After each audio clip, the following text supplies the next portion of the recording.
As we welcome you to Toronto on a beautiful summer Saturday night in the Argos' first home game in nearly a month. Their first time this season facing the Winnipeg Blue Bombers, two teams that met in the Grey Cup 2 years ago, won the respective divisions last year, but they're still trying to find their way, Dwayne, this time around, each of them. One thing they do have, the running game. Two top running backs going head-to-head tonight. You've got Kadeem Carey, you've got Brady Oliveira, last year's rushing leader. Yeah, and both these guys obviously have been fantastic, but Brady in particular is finding his groove in recent weeks. A slow start to the season, banged up a little bit in training camp, but he's looking like 2023 Brady Oliveira in recent weeks.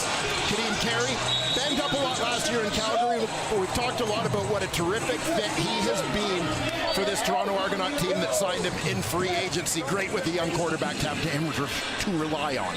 Ryan Dinwiddie started his CFL career as a player with Winnipeg. A lot of success as head coach in Toronto. And Mike O'Shea had a lot of success as a player with the Argos. Hall of Fame career leader and assistant. And now this is year 10 as head coach in Winnipeg. And they are missing that man, Janarian Grant, who left as a free agent for the Argos. And Deontay McMahon is back for this opening kickoff as well. The Bombers won the toss, they deferred, so they will send it the Argos way from Sergio Castillo Saturday night in Toronto. Glad you could be with us for the CFL on TSN.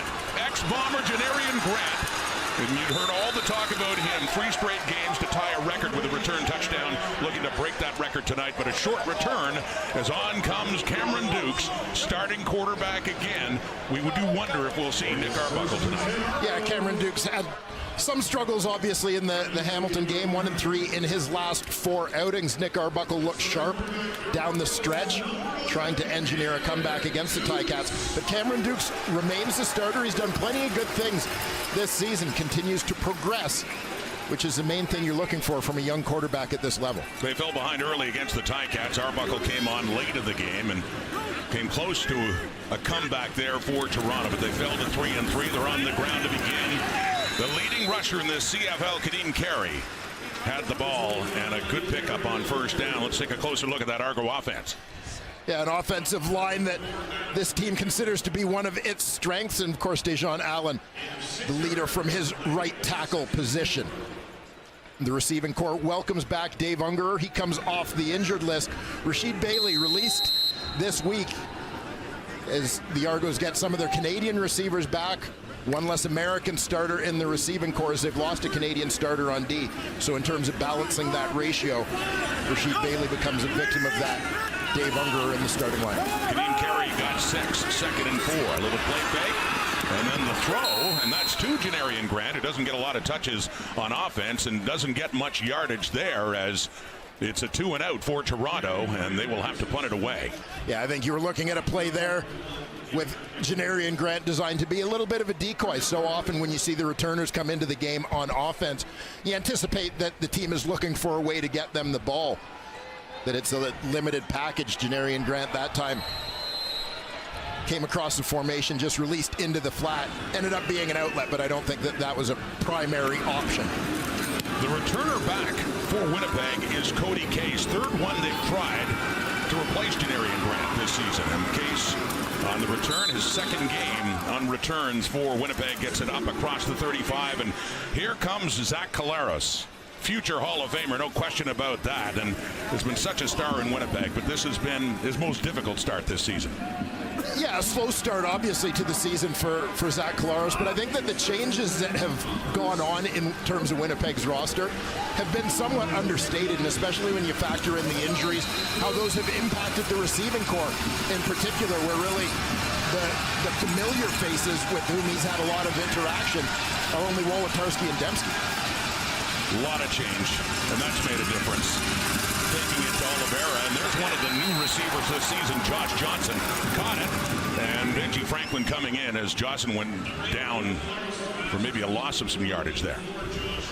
As we look at this Winnipeg Blue Bomber offense, along that offensive line, you've got center Chris Kolinkowski, originally a Toronto Argonaut draft pick. In the receiving corps, we'll get a look tonight at Kevin Sklerzius, Quebec native, played his university ball at Connecticut, 2nd-round pick this season. A guy filling some of the shoes of Rasheed Bailey, actually, in the Winnipeg offense. Second down and 11 after that loss of 1. Throwing, and it is caught too at the 50. Ontario Wilson has it. He had a big day a few weeks ago, over 200 yards receiving. That is a first down, Winnipeg. And the key to allowing this to develop, keeping that pocket clean. Nice job by the offensive line coming off on the twist. And you get a sense of the chemistry that Ontario Wilson has quickly developed with his veteran quarterback, Zach Collaros. It was last week against Saskatchewan. He had only 2 catches for 48, but the week before against the Stampeders, 13 catches, 201 yards, and a touchdown. First and 10, up closer to midfield. Collaros working to the right. That one is caught.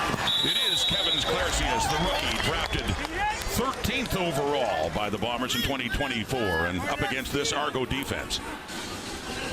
Yeah, the Argos along that defensive line lost Jared Brinkman last week. He goes to the 6-game injured list. We'll see a lot of Ralph Hawley. Hopefully we'll have an opportunity to talk about him a little more as this game goes on.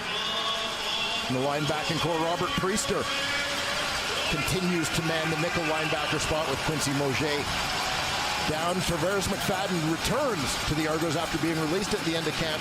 He comes back and takes over the field corner. Jonathan Edouard to the injured list. Pick up a 7, second and 3. Brady Oliveira still running. Ball comes out. They lose it. It's picked up by Royce Mechie. He had a great run inside the Argo 35. He coughed up the football, and the Argos have it. Second leading rusher in the Canadian Football League on his first touch. It comes out, and it's scooped up by Mechie.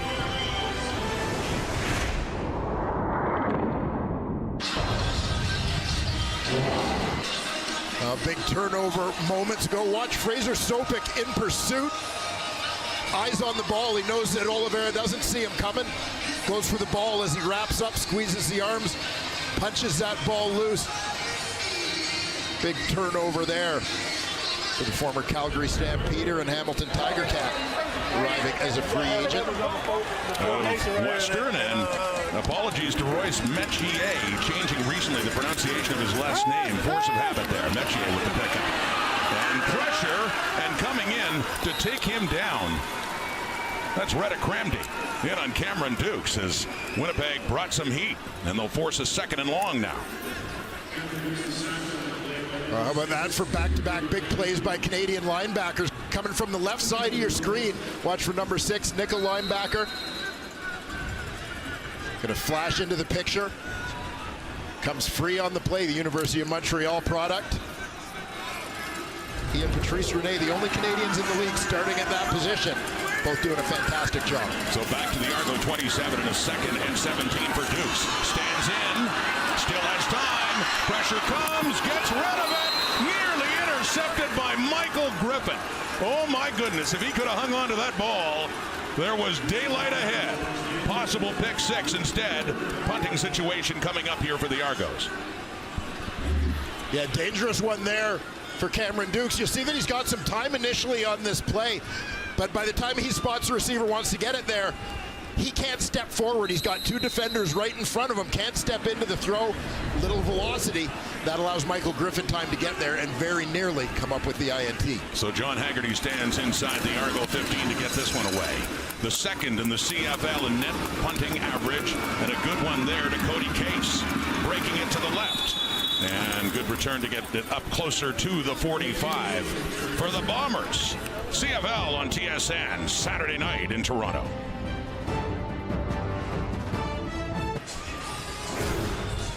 Last week against the Riders, Zach Collaros went over 30,000 yards passing in his remarkable career. A lot of that yardage coming at a time when it didn't look like his career would be extended much longer, and then really took off when he arrived in Winnipeg. Yeah, it certainly did. Sometimes you just get that perfect connection between a player and a team or a player and a system. That has definitely been the case. And it's not as if Zach struggled earlier in his career. He's obviously been a very good quarterback in this league. But yeah, things really took off for him as a Blue Bomber. Throwing to Josh Johnson. And a short pass on first down picks up About 3 yards on that play. No, you're right. Collaros starting his career here in Toronto, actually. Backing up Ricky Ray, played a lot in 2013 and earned himself a chance to sign with Hamilton and be their #1 QB. And before he got hurt in 2015, would look like he was on pace to be the most outstanding player in the CFL that year. Yeah, absolutely. There's that relationship with his Hamilton offensive coordinator, Tommy Condell. Now taking care of business in Ottawa with Zach's former backup, Drew Brown. 2 memorable stints in Toronto. The second one, he didn't play for the Argos, but the Argos traded him to Winnipeg late in 2019. Off to Oliveira. A short pass again, but he gets close to a first down. Very close. Looks like he's about a yard shy.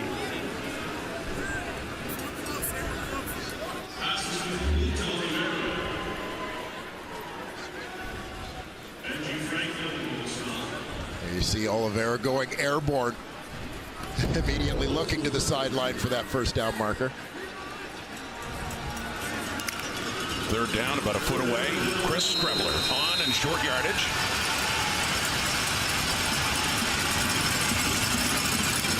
Keeps it right side. Big body of Strebler has more than enough. He gets the midfield. It crosses that line. So easy first down. At least Strebler made it look that way as they get to midfield. Very much like bring it in your fullback to take the snap, as we've seen some other teams go to this year. BC at times, Hamilton as well. Using the big back. Winnipeg just happens to have the luxury of that guy also being able to throw the rock. Their second leading rusher, of course, behind Oliveira. Had a big day running the football in his lone start this season when Collaros was hurt. Collaros now, big toss, open receiver, who hangs on. The rookie, Kevin Clarcius, had to take a pop, but hangs on to the football for the biggest play for this Bomber offense this game, down to the 26 of Toronto. Yeah, absolutely love this play from Kevin Clarcius. He knows the hit is coming as he's going down the seam. Metier closing, but all of his attention on the football, secures the catch even after the big collision, managing to hold on. This is a guy who was one of the stars of the CFL Combine this year. Turned a lot of heads. Continues to impress here in his rookie season. Clarcius. So now first down and another target. Ball comes out. It was caught by the looks of things by Ontario Wilson and then lost a handle on the ball. So what's the ruling here? Yeah, we'll take a closer look to ensure, or at least determine whether or not Wilson had caught it, secured it. It appears that he did. Brought it into his body, took a couple of steps upfield before being stripped. It's Benji Franklin coming in and alert by Wilson to make sure he can get the handle on the ball again. Yeah, big punch down on the ball by Franklin to pop that one free. Unfortunately, none of his teammates able to get that one. Big recovery. Big catch for Ontario Wilson. Gets it down just outside the 10. It's a 1st and 10. Winnipeg's knocking on the door early in this game. Into the red zone. Handing off to Oliveira. Left side. And some second effort as he picks up a few more yards. Looks like he has it down to about the 7 and a gain of 4. Second down coming up. Getting in behind that big offensive line. Oliveira doing his thing, churning his legs to move the pile. Bombers are 10 for 20 in the red zone. They also have the fewest passing touchdowns in the CFL with only 3. It's a challenge for Buck Pierce and that offense with all these new receivers. Passing situation here in a 2nd and 6 at the Argos 7 in a scoreless tie. Collaros looks to the end zone. Coverage is there and it's knocked away. Some good defense by Tavares McFadden, who comes back to the Argos this week with the injuries that they've been dealing with and breaks up a play as they were looking for the end zone and a touchdown for Drew Wolotarski. Yeah, fantastic timing on that play, going up to get the ball. Is Tavares McFadden. A good sense of the spacing he has there. He's got help over the top from Deshaun Amos, so he can play underneath the receiver. Just times that leap, get the ball at his highest point. Back with the Argos, making a play. Sergio Castillo, and the short field goal try is good. So the first point's on the board. The Bombers went right down, threatening for the touchdown. The Argos, I'm sure with this, happy to limit them to 3 on that breakup, knockdown by McFadden.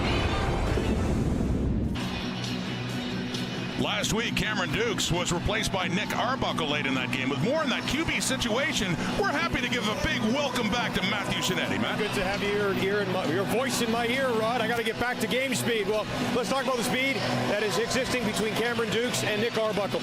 Really, right now, it's a friendship. Absolutely, that Cameron Dukes is on the field right now. And really, Nick Arbuckle is going to be supportive. Now, I asked Ryan Didwitty this before the game, and he said that both quarterbacks might get an opportunity, but this is right now Cameron Dukes' team. No short leash, no pitch count, but what they're building in the quarterback room is also pretty special between the both of them. Nick Arbuckle is trying to give Cameron Dukes some relationship advice, while Cameron Dukes is trying to give Nick Arbuckle some fashion advice. But with the Chad Kelly situation looming, both aren't worried about what the dynamic is. They're just trying to build a constructive room, and when I was talking to them before the game, they both went ahead and said, man, we just like each other, we want to win. Rod? Welcome back, Matthew, again. And here's Dukes rolling out, hitting his target. That's Mackay Polk. And he breaks free. He stays in bounds as a first down and more. Up inside Bomber territory, inside the Winnipeg 50. Well, it doesn't matter who's throwing him the ball. I think Mackay Polk has looked pretty good in his first season as a Toronto Argonaut. First-year player here getting an opportunity. Working out of the slot, a little closer to the QB. Great effort after the catch there. Young budding star, and by the way, the news this week, just recently, this would have been Rasheed Bailey's first game against his old team, but he was just let go by the Argos. Play action fake, lots of time. Dukes complete. Tavares Daniels, his first catch of this game, down close to the 30 of Winnipeg. So quickly, the Argo offense moving right back downfield.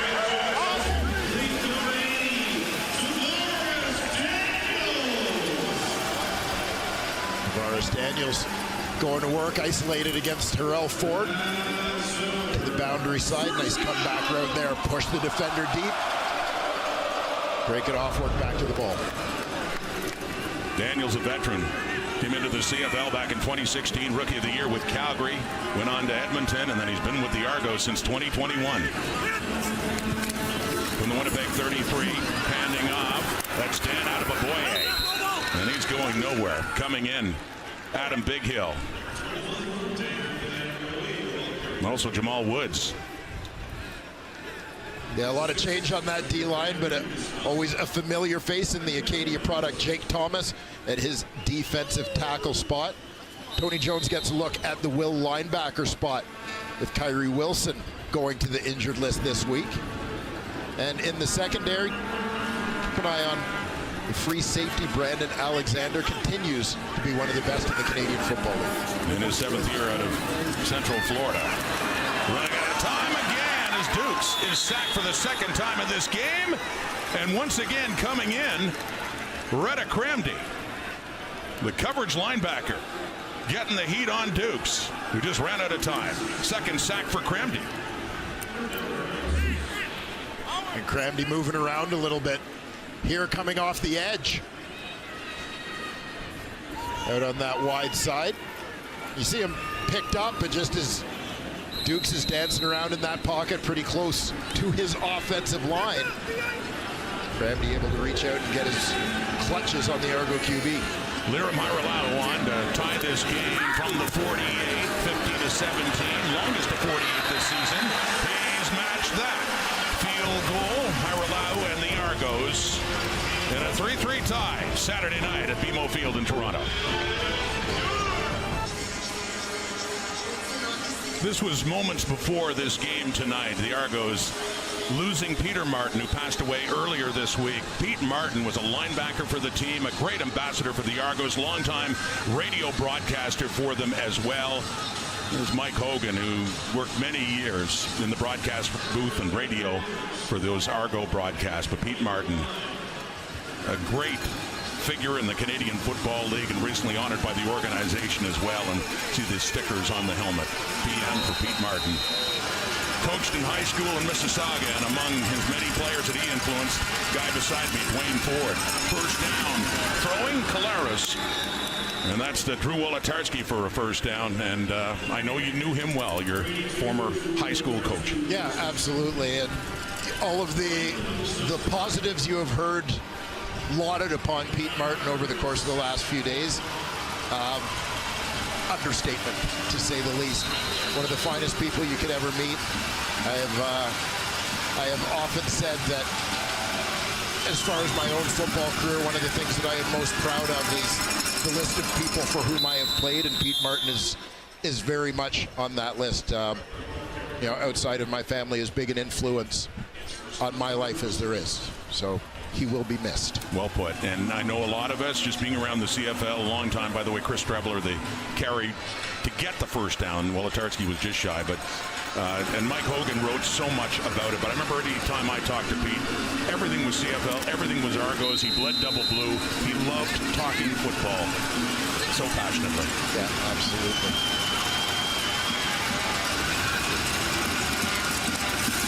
On the ground, Brady Oliveira tries to back his way closer to midfield. A short pickup as we get late in the first quarter. You saw the shots of Joe Theismann beside him, and Theismann started for the Argos at quarterback in 71, but this happened on defense. Jerry Keeling in Calgary intercepted 77 Pete Martin. That was a heartbreak for the Argos, as it would turn out. The fumble by Leon McQuay in the rain at Empire Stadium in Vancouver, but Martin prominent on that Argo defense for several years until 72. Yeah, and a terrific player. I mean, depending what generation you are of, I guess impacts how you know Pete Martin, but whether it's as a player, whether it was as a coach, as a broadcaster, whatever it may be, but always in some way connected to Double Blue. And there's one of the greatest linebackers the Argos have ever had, who knew Pete Martin very well for all his time here with Toronto, and well aware of the significant loss in this city in the football community. And the Bombers on that incompletion have to punt. Jamison Sheehan in, and it is Janarian Grant to say, looking to stand alone in the record book to make it 4 straight games with a return touchdown. He tied the record last week in Hamilton at 3 with 2 others, Gizmo Williams and Chris Williams, and he won't get a chance here. A beautiful punt by Sheehan. Wow. Inside the 5 and out of bounds. No chance for Grant to get his hands on the football. So the first quarter comes to an end. These two teams trade field goals, and the Argos will start the second quarter deep near their end zone. Saturday night, first meeting of the year between Winnipeg and Toronto on TSN.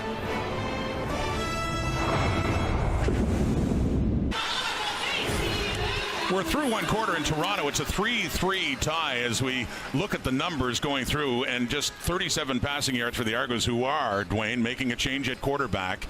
It will be Nick Arbuckle taking on. He's on the field and getting ready to go. Yeah, and we knew that this was a possibility for the Argos, not just because of the way things ended last week. Nick Arbuckle obviously has played well in limited opportunity, but trying to give some different looks and give Arbuckle an opportunity to shine here.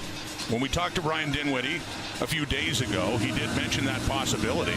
He, at the time, hadn't even decided who his starting quarterback would be, and it didn't sound like it really mattered because we got the idea that depending on how it was going, he was going to use both quarterbacks anyway. So Arbuckle coming in, who started his career with Dinwiddie as his quarterback coach in Calgary, later went to Ottawa, didn't end up playing at that point in time, went to Toronto. He was with the Argos for 5 starts in 2021, and then Edmonton, and then Ottawa a couple of seasons, back in Double Blue.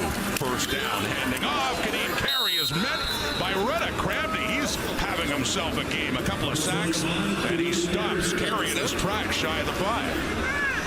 Yeah, Crabney absolutely on fire here.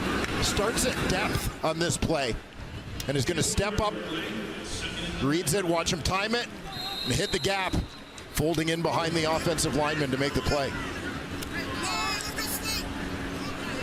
Retta Crabney, 4th year out of the Montreal Carabin program. Some big defensive plays for number 6 so far, Winnipeg, and a big second down for the Bomber defense. Arbuckle standing in his end zone. Faces the heat, dishes off to Carey, and he got away for a moment, but he can't elude them all. It's Taiwan Garbett coming in, getting the start at defensive end, and he finishes off that tackle at the 5, and the 3rd and long coming up here for the Argos. Yeah, Garbett with a great job on the pass rush.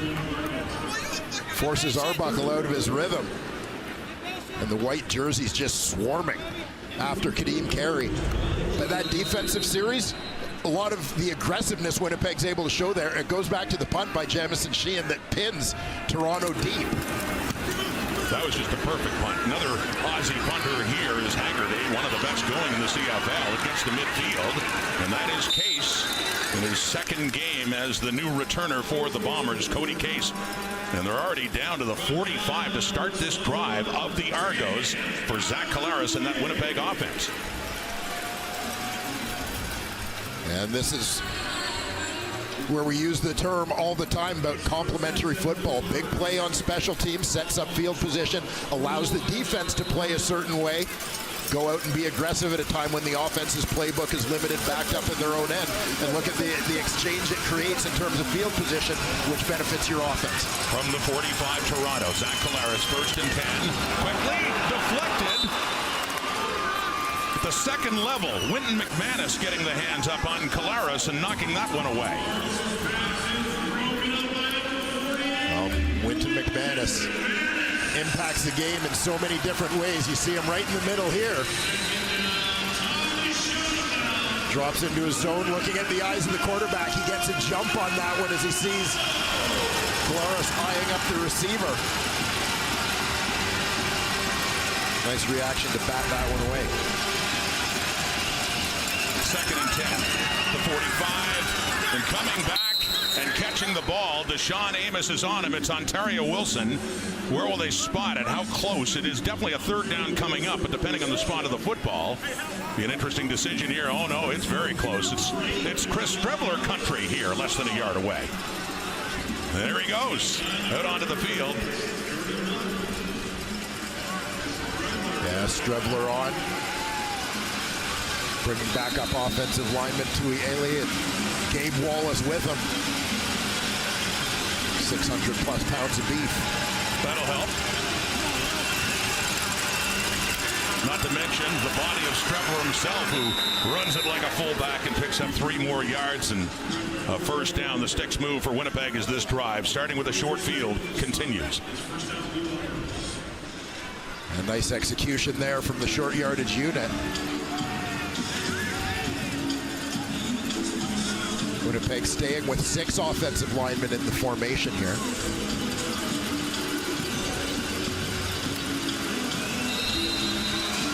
The Bombers coming off a loss to Saskatchewan after winning their previous 2 after starting the season at 0-4 for the first time since 2012. 2nd and 10. Oh, Collaros is hit and taken down. As the pressure was coming, it's Benji Franklin coming in and forcing a field goal situation, or excuse me, a 2nd and long situation back near the Argo 40. Secondary blitz coming. You see Benji Franklin just entering the picture on the left side of your screen, unaccounted for. And Zach Collaros, veteran quarterback, has seen a lot of things over the course of his career. That blitz coming from the corner clearly even caught him off guard. That's the first sack of the game for the Argo defense, pushing Winnipeg back into a 2nd and 19. Collaros completes it. Drew Wolotarski, and he cuts back but loses the ball, and Deshaun Amos has it.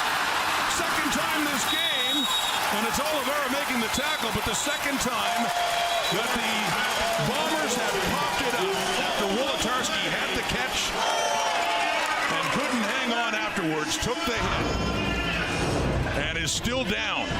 After being hit there, Deshaun Amos with the ball. Argos offense coming on.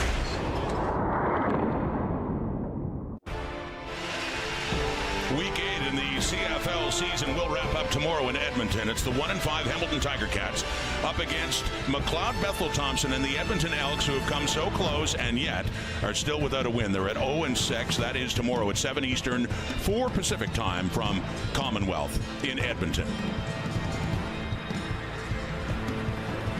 Andrew Wolotarski being helped off after he was hit hard after the catch and lost control of the football, and this is what happened.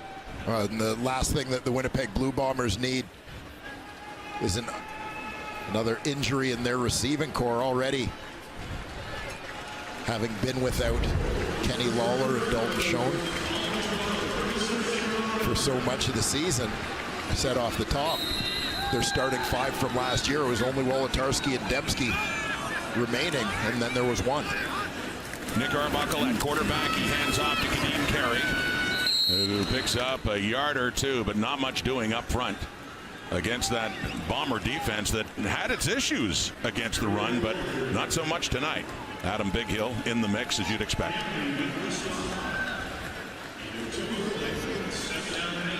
Bighill continuing to be a presence. Counted on very much as a leader. We talked a little bit about this Winnipeg roster and the change that it underwent during the offseason. So many big names remaining that you forget really how many pieces they actually lost through the offseason to free agency and retirement. Arbuckle airs it out deep, and it falls incomplete. He wanted Tavares Daniels. Michael Griffin was right there, down around the Winnipeg 15. And with that, it's 3rd and long, and John Haggerty will come back on and punt it away.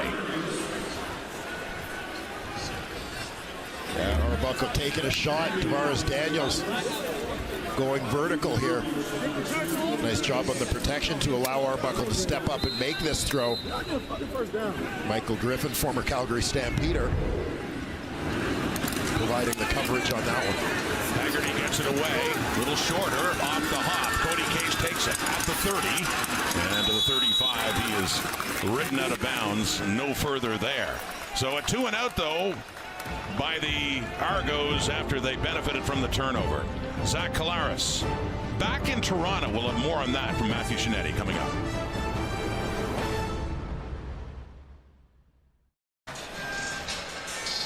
When Zach Collaros comes back to Toronto, you know there'll be a lot of family here to watch him. Let's go back to Matthew. Yeah, Rod, his family is here on the west side in section 121, his wife Nicole and his 3 children. It is quite amazing the career Zach Collaros has had. We talked to him about it yesterday.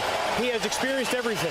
The highs of winning a Grey Cup, the lows of continuous injury. So we asked him what keeps him coming back. He has been in this league since 2012. I covered him when he started with the Argos, and he said the pursuit of the perfect play. Maybe a play just like that. Although, Rod, Zach Collaros is now in the field. He took a hit, Matthew, after he got rid of it, completing that pass to Ontario Wilson. So good to see him get up. You're a little bit slowly and wincing, as you can see. Keep an eye on Derek Parrish, first-year Argonaut coming off the edge here.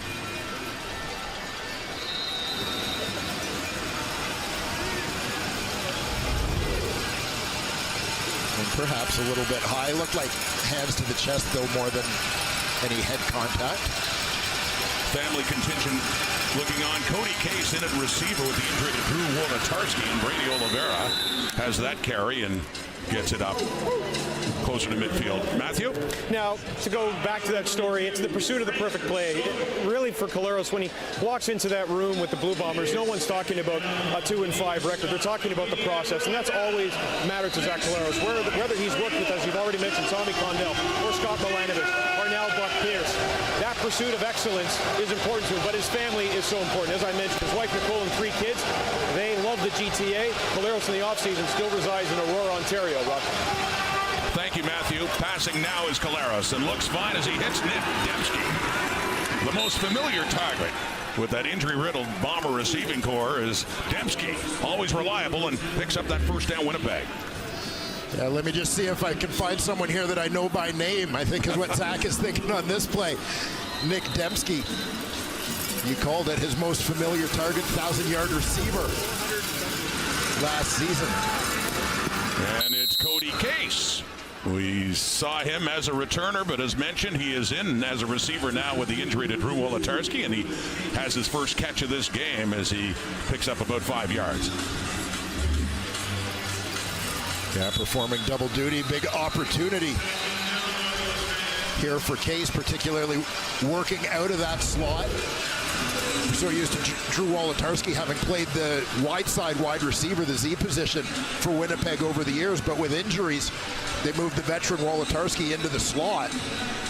And we see today Kevin Sklercius, the guy who's starting in what had usually been Wolotarski's wide-out position. The injury spotter has requested number 8 Winnipeg be removed from the game. It's not the first time it has happened to Zach Collaros. Recall a season opening game against Ottawa back in 2022. The injury spotter removing Collaros from this game. Here's again another look at the hit in question now. Yeah, this would presumably go back to the hit by Parrish.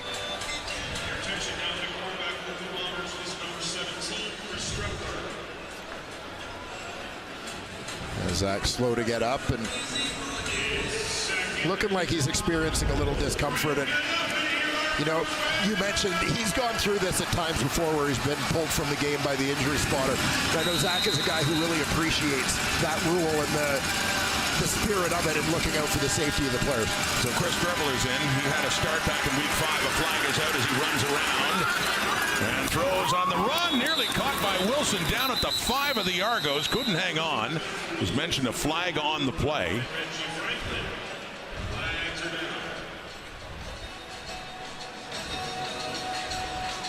Streveler did win his lone start this season when Collaros was hurt, not able to play in week 5, mostly running the football. Referee Justin McInnes. Offside, Winnipeg, number 84. The penalty is declined, 3rd down. Receiver Josh Johnson is flagged for the offside, and what was an incomplete pass. It's a moot point now. It's a 3rd down, and field goal unit Sergio Castillo is coming on. And Collaros is heading off to the Bomber dressing room.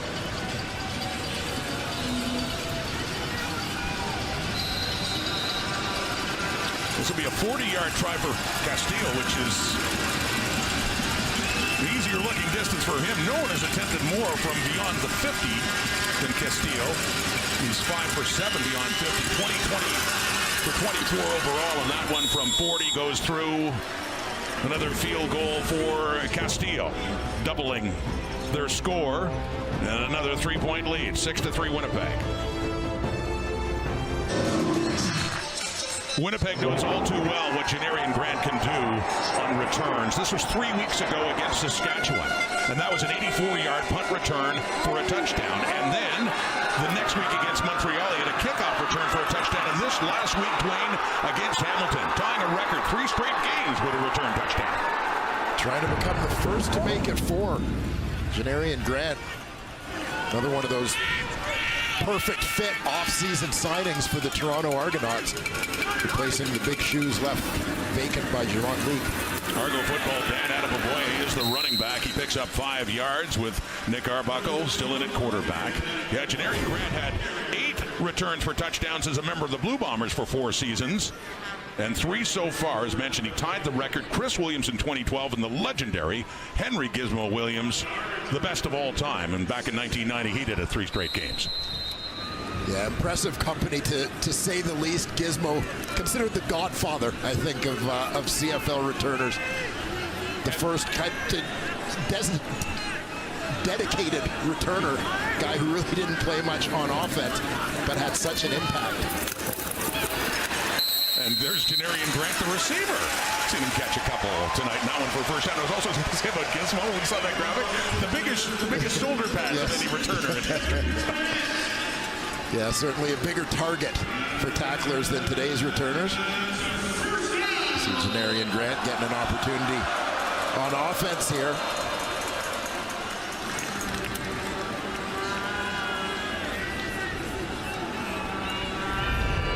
Big first down conversion there for the Toronto Argonauts.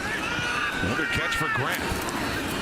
That's his 6th in the season, 2nd of the night. On the ground on the first down. And getting it up just across midfield on that running play for Dan Adeboboye in there for Kadeem Carey. Yeah, Adeboboye averaged 7 yards a carry last year, and it wasn't a small sample size either.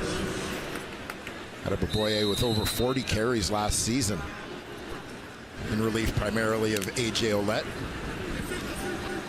See Carey on the sidelines, the CFL's leading rusher, but just 15 yards for the Argos on the ground against the team that statistically has been worst against the rush this season so far. The Bomber defense stiffening up. Three-man rush on Arbuckle, who still has to run away from it, and throws and completes it too. And that's Richie Sindani on the catch, and he has a first down as Arbuckle completes that one and moves the sticks down around the 46-yard line of the Bombers. And you get a sense here of Arbuckle's experience, just that pocket presence, feels the rush coming, steps up. Remaining poised, finding Richie Sindani. Sindani. Breaks free and gets down to the 26. His biggest run of the night, and I was just mentioning how they're having trouble finding yardage on the ground. They just got some there. Yeah, certainly do it. Adeboboye with his explosiveness on full display on this play. Powerful runner. Back in his hands, but no. He is met right away by the new weak side linebacker filling in for Kyrie Wilson. That is Tony Jones, former Edmonton Elk, getting his first start for Winnipeg. That big play here. You'll see Tony Jones right on the right edge of your screen. Crashes down. He's the unblocked man. Making that play. Now see if the Argos take note of that. Maybe an opportunity for Arbuckle to pull the ball. Go bootleg in that direction. See now in a second and long after that lost yardage for Arbuckle. And he throws it in behind DeMonte Coxie, who's still without a catch in this game. The intended receiver, third down. And it'll be Hairolau coming on to see if he can tie this game once again. Yeah, watch for the receiver crossing on the underneath. He's going to be right to left on your screen. DeMonte Coxie. Ball is just thrown behind him here.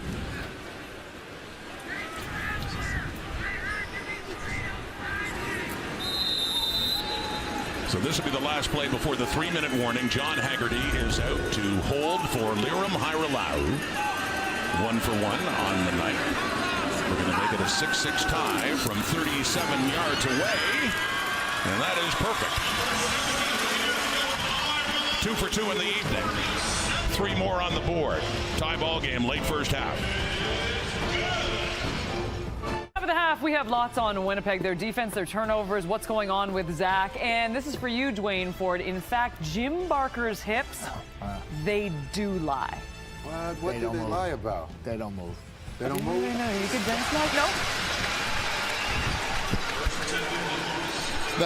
I've actually moved on from Jim's hips because in the pregame show, what really caught my attention was Kate saying that she had had a chunk of hair pulled out before. And I feel like there's a girl fight story here to be told. Oh, I haven't. You said you've moved on from Jim's hips. So wow. Happily, by the way. We'll get more on that halftime as well. Kate in the panel. Coming up, catch Ontario Wilson in a 6-6 tie, 2nd and 1, 2:35 in the clock until halftime here at BMO Field. The Argos' first game back home in nearly a month. Chris Trebler in at quarterback. If you're just joining us, Zach Collaros was removed by the injury spotter from the game after taking a hit earlier in this quarter. So Strebler keeping it and stays in that role that he's had all game in short yardage, gets it up near midfield and a first down. But staying in at quarterback, no, he is not. Collaros missed a few plays and back in. After getting the all clear. Strebler setting him up nicely with a first down.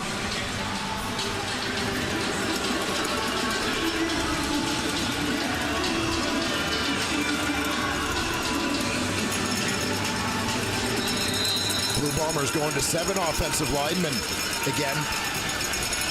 This time with Collaros at quarterback, so we should get whether Brady Oliveira run or max protection in the pass game. Collaros standing at his 50, handing off to Oliveira, cuts back to the left. And he is tackled there by Tavares McFadden, the corner coming in, but a good pickup on that first down by Oliveira to set up a 2nd and short. Oliveira coming off a Most Outstanding Canadian award. An award for which the competition gets tougher and tougher every year. Doesn't it? And I can see that being the case this year, too, with so many talented Canadians playing this game. Think of the receivers alone. That running back who's been stellar for a few years now, Brady Oliveira. Second down and short. And back to him to pick up that yardage. More than enough as he gets it inside the 45 of the Argos. And a first down for Winnipeg. Late in the first half, just a minute and a half to go. And it has, as the scoreboard will tell you, been a tight one. Trading field goals. And Winnipeg in this tight game maybe kicking themselves a little bit with 2 first-half turnovers, both occurring within field goal range. So some points left out there. They got it in the first quarter down inside the Argo 5. The pushback and then a throw into the end zone knocked away, so they had to settle for a field goal there. They've been able to move the football. Collaros again and a first down inside the 45. The heat's coming. He gets rid of it. And nowhere to be found as a Bomber receiver. The closest for the Argos is Deshaun Amos. That falls incomplete, and Collaros takes another hit after he gets rid of that football. Robert Priester from his strong side linebacker position. Top left corner of your screen. Coming on the blitz. Unblocked man as Oliveira has to go to the backside to pick up Sopek. Zach knows he's got to get rid of the ball in a hurry. That one just not out quite fast enough, as you could tell that the throw was impacted by the on-rushing defender. Second and 10, Winnipeg. Tie ball game, late first half. Looking to retake the lead. Collaros stands in. Checks it down to Oliveira. Inside the 40. And a nice move, too, that he made right there to get it down closer to the Toronto 30. Making the move on Mark Milton, the new defensive back for the Argos. Yeah, Oliveira doing a nice job out in space here. See him drifting towards the top of your screen to provide that outlet for his quarterback. Little fake outside. And he's going down again. Another sack for the Argos is Zach Collaros. That time it's Ralph Hawley taking him down, forcing another second and long. Ralph Hawley getting an opportunity to get some more snaps here in this Toronto Argonaut defense with the injury to Jared Brinkman.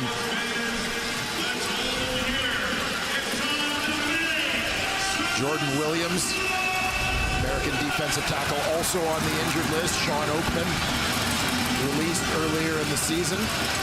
First year at Western Michigan, first CFL sack for Ralph Hawley. Gets to Collaros, second down. Steps in, and in traffic, gets knocked away. There were 3 Argo defenders around the intended receiver, Josh Johnson, who was down near the Toronto 20, but it falls incomplete. And it is time once again for Sergio Castillo. Yeah, Argo's tightening up here in terms of that coverage. McFadden first man in. Others joining along the way. Tavares McFadden's made some plays in his return to the Argos for this season. In his season debut tonight. Here's Castillo, 2 for 2 from the 43. And it heads off wide to his left. Wide, and here's Janarian Grant. He gets it out. And he gets taken down. Liam Dobson, one of the ones there. And Tanner Cadwallader against the next teammate as Grant gets it out to the 10, though. At this point, no point giving up points. 16 seconds on the clock until the half. Yeah, that one kicked deep into the end zone. A little bit of a precarious position for Janarian Grant catching that one. No room for bobbles or a step back to gather himself. That veteran returner does a nice job securing it and safely getting the ball out of the end zone. Presumably for Neil down here to wrap up the first half. As Nick Arbuckle does, takes a knee. Halftime coming up. In addition to a whole lot of football talk, maybe a bit about Kate Burness's hair and Jim Barker's hips. What do you think? That would be a lot to unpack. A lot of thoughts in this game, too, which is, yeah, it's a tight one. Just look at the board. Field goals. Bombers had a chance to go up by 3, but the miss. And it's a 6-6 tie, and Zach Collaros looking things over. Had to take a break, courtesy of the injury spotter a little earlier on, but seems fine now as both offenses have some work to do in the second half. Yeah, battle of the field goal kickers through the opening 30 minutes. And now let's go down to Matthew with Argo quarterback Nick Arbuckle. Were you surprised when you came in that third series, or was this always part of the plan? No, I was surprised. You know, we don't plan to not score touchdowns in every drive. So you want that success. You want to be rolling early on, and whoever starts the game, we want to finish because we're doing incredible out there. But whatever it takes to win, we're just going to adjust and adapt as the game goes on. A few near misses. You tried to take a deep shot there. What are you going to be working on when you go into the locker room? Just getting our offense going. Whatever it's going to take for us to score points, wherever the ball has to go, passing, running, whatever kind of passing we're going to do. Just got to move the ball consistently and keep our defense off the field. Thanks, Nick. Appreciate you guys. Thank you. Well, Kate, 6-6 and a couple of ineffective offenses right now. Halftime stats in a tie ball game. Winnipeg's offense has certainly produced a lot more than Toronto's, but those 2 turnovers has really hurt. Defensively, though, what a game Rhett Cranby's having for Winnipeg, Dwayne. Yeah, he's been fantastic so far all over the field. A couple of big sacks of Argo quarterback Cameron Dukes in the early going of this ball game. So you see the second one, and it's not just about getting after the quarterback. Heard Jim Barker talk at halftime about his play against the run. Perfectly timed stunt into that one. And Retta is now down at field level with Matthew Shinetti. You attack every part of the field. What is the directive you're getting from Jordan Younger, your defensive coach? I'm just playing within the scheme, and when the plays come to me, I just make it. It's nothing. It's just sticking to my job and everyone doing his job and just making the play when it comes to me.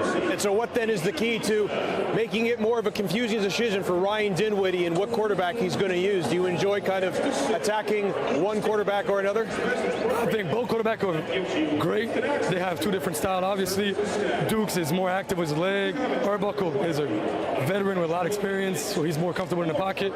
So we obviously got to take that into account. But just sticking to the scheme and jaywalk when Coach Younger called the play, we just executed. Thank you, Retta. Nice to meet you.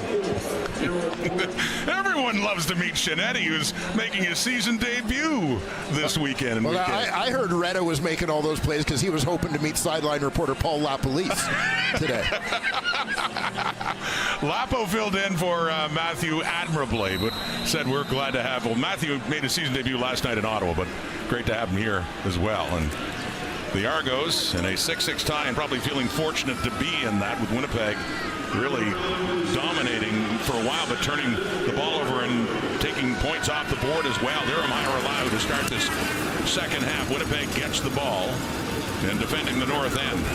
Down to Cody Case. Had some time on offense as well, and returns as he gets a good one here up across the 35. And Zach Collaros, another look at the hit that had him forced to sit for a few plays. Yeah, Derek Parrish comes off the edge. Came in, as I said, a little bit high, but it looked more like hands to the chest and a shove. It didn't appear to be that helmet-to-helmet contact, but Collaros went down hard, and injury spotters doing their job, keeping an eye on him, getting him checked out. Sat out for a series before coming back into this ball game. There you see his numbers on the night. With 15 for 20, 169. Here we go to start the second half. A short pass to Oliveira. Puts his head down against a couple of defenders, but a flag is down. Looks like holding against Winnipeg.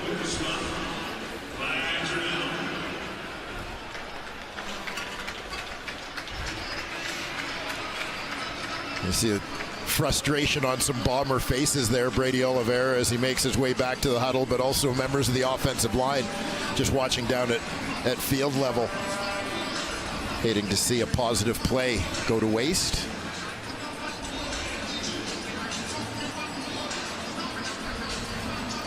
Face mask, Winnipeg, number 66.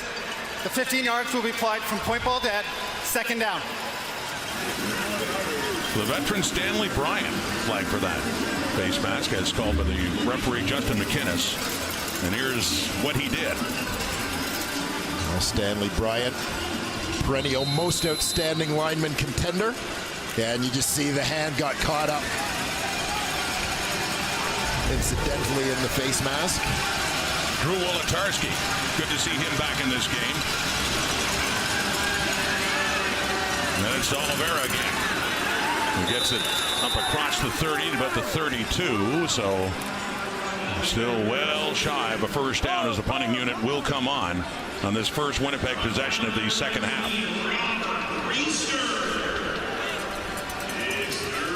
Yeah, tough to dig out of that hole for any offense. That's the frustration you saw a little bit earlier from Oliveira and others, including Stanley Bryant. We've seen Janarian Grant on a kickoff return. He has not had a punt return.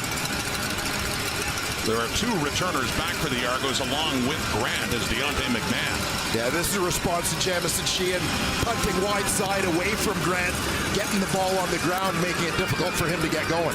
So it works from the standpoint that they get it into Grant's hands, but he is going nowhere there. Good coverage, Shane Gauthier, veteran teammate. Gauthier was asked about that a long time ago, what it would be like to face, to him, the best one that he has seen in his career, and he just got his taste of it there, and just sharing a little smile that he tackled Janarian Grant finally. Yeah, well, I think fascinating, not just for a guy like Shane Gauthier, who had been Grant's teammate for so long, but you think about a guy like Mike Miller, who would have spent so much of his career blocking for Janarian Grant, seeing him close up. Miller, obviously a guy, career leader in the Canadian Football League in special teams tackles.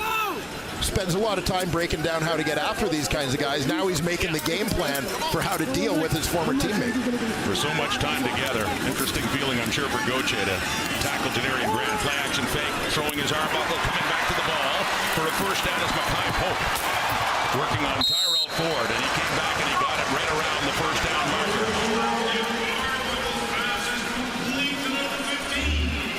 Nice move by Polk on the initial escape here. And using the space he's got out there on the field with a little fake inside spin out. Big hit to finish that one off by Brandon Alexander. Not the first time he's delivered one of those. Gets it up to the Argo 49, their first possession of the second half. It's a 6-6 tie in the first meeting of the season between the Argos and Bombers.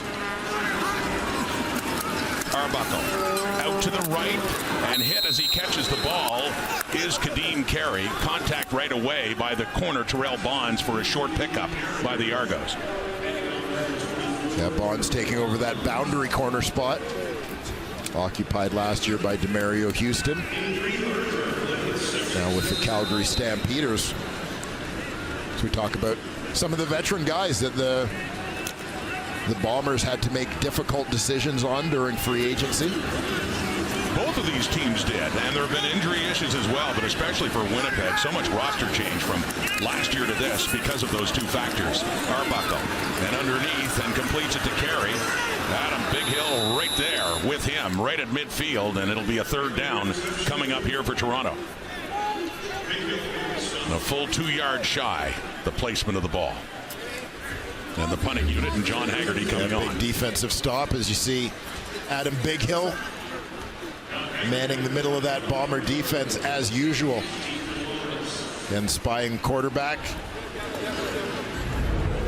Quick reaction, sure tackle from one of the league's all-time leaders in that department. So Haggerty to punt from the Argo 45. Cody Case alone back at his 10. Takes it 20 and then out of bounds at about the 23 out of Aboye. And the group pushing him out as Oliveira comes back on. He has 6 carries, 44 yards, 4 catches for 32 in a tie football game.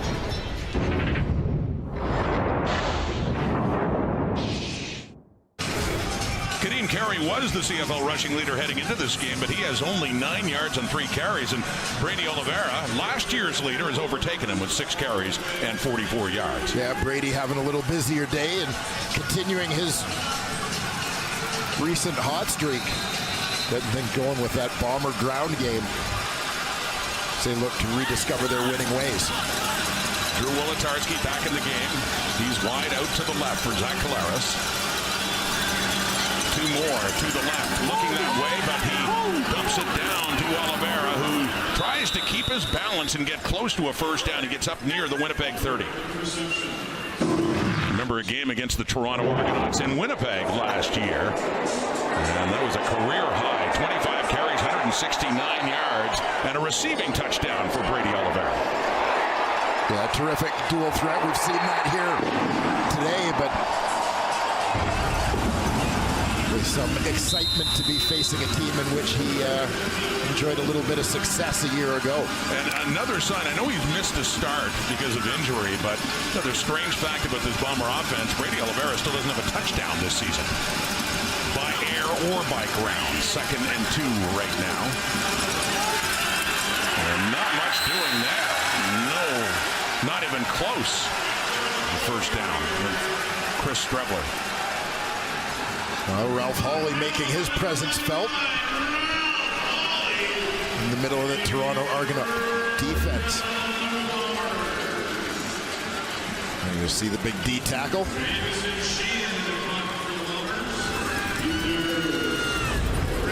Monster during his career at Western Michigan. Jamison Sheehan back for the punt as Dwayne observed the last one. 2 returners now. Mickey Donovan and the Argos are using along with Janarian Grant, who's at the top. And Deontay McMahon along with him. It goes to Grant inside the 35, at the 31. Breaks loose, breaks free, flag down, and he is taken down. Michael Griffin, too, wraps him up at the 45 of the Argos. There was a flag as well as Janarian Grant was looking to break through in what would make it a record night, but defense, Hawley, and the big stop on Strebler to force them to kick it away. Beautiful Saturday night in Lake Ontario, and here at BMO Field, fans out to see the Argos here at this stadium for the first time in nearly a month. Zach Collaros in Winnipeg against his old team, one of his old clubs, Toronto, in a 6-6 tie. Approaching the midway point of the 3rd quarter. Argo football. Nick Arbuckle remains at quarterback. Steps in, throws, and it looked for a moment like DeMonte Coxey would have the catch, but no, Tyrell Ford had him covered like a blanket. Yeah, good battle for the football there. Tyrell Ford making a break on the route, getting his hands in there. Preventing Coxey from making a clean catch there. Terrific defensive play from the University of Waterloo product. He has a twin brother, you know. I've heard that. Yeah. Tomorrow in Edmonton. Saw Trey Ford a little bit last week. McLeod Bethel Thompson, of course, #1 QB with the Elks. Oh, that throw, and it's knocked away. More good coverage. That's Dietrich Nichols and Mackay Polk as it falls incomplete, and a 2-and-out for Toronto. Dietrich Nichols, from his first year in this league, established himself as one of the best in the biz. Doesn't get tested quite as often anymore to demonstrate that to people, but just a little reminder there. Big defensive play. I was going to say, the highest praise you can give someone in the secondary is if you're not saying their name very much, right? Absolutely. Punting, Haggerty. Taken by Cody Case inside the Bomber 40. He's chased back. Stays on his feet. Cuts it up across the 45 and down around the 47. So Cody Case, the new returner for Winnipeg, making something out of that. In Toronto, and the view of the city from the island in a 6-6 tie. Gray Golf Club. And Brooke Henderson in a tie for 18th at this point in time, heading into the final round at 2 under par. 11 shots off the lead. Watch that tomorrow on TSN. Bomber football. Brady Oliveira driving towards midfield. Remember the story of Chris Timofeychuk? We're talking about Chris, who was in Ottawa last night and Montreal the night before. This is the final stop, and people look like they're being very generous, too, with the donations. He is raising money for cancer research, and this is the 9th CFL Stadium, 9th of 9 in 15 days to set a new Guinness Book of Records. Yeah, what a great cause, obviously, for for Chris, collecting money, as you mentioned, for cancer research. You can see him collecting donations down there, very well supported. Flowers going down again. Jake Serezna adds to his sack total. One of the new Argos coming in 2024. And the Bombers will have to punt. And Jake Serezna, previously an Ottawa Red Black and Edmonton Elk. Saw the great hand slap there to get past the guard, Patty Neufeld. The top pass rushers among interior defensive linemen in the Canadian Football League. And his 4th sack with the Argos this season, leading the way for Toronto's defense, 3rd and 8 now. Jamison Sheehan back. Once again, 2 returners. Deontay McMahon joining the ex-Bomber, Janarian Grant. This time it's McMahon. He cuts it back. Gets across the 15, down closer to the 20. Tackled there by Michael Griffin. Willie Jefferson, a future Hall of Famer, no doubt about that. And look at this combination. 70 sacks, 70 pass knockdowns. Only one in the history of the league to do that. Yeah, and it just speaks to his effectiveness as a pass defender, not a one-trick pony, strictly a pass rusher, but always aware as he rushes the passer. More pass breakups than any defensive back. It's amazing. Defensive Player of the Year in the CFL 5 years ago when the Bombers were just starting to dominate and won that Grey Cup that year. He was a big part of that, of course. On the ground, running is Kadeem Carey. We mentioned earlier how his totals are much lower tonight, but that's a big carry for him to get a first down for Toronto. Yeah, and sometimes the load as well for Kadeem being shared in that Toronto Argonaut backfield. We've seen a little bit of Daniel Adeboboye as well in there tonight. At times in other games, Deontay McMahon, part of the RB rotation as well. The Argos look to give some different sets, different looks to opposing defenses, but Kadeem Carey, no doubt the main guy, and they'd like to see a little more of that. And back to the ground. Breaking a tackle is Carey. Coming to life after an 11-yard carry. He gets that one for what looks like another Argo first down. The running game is waking up after being held to 20 yards, the top rushing team in the CFL. Well, and you don't often see running backs drop the shoulder on Adam Bighill, but a big collision here between one of the league's top middle linebackers and top running backs. Kadeem Carey clearly getting the best of that one.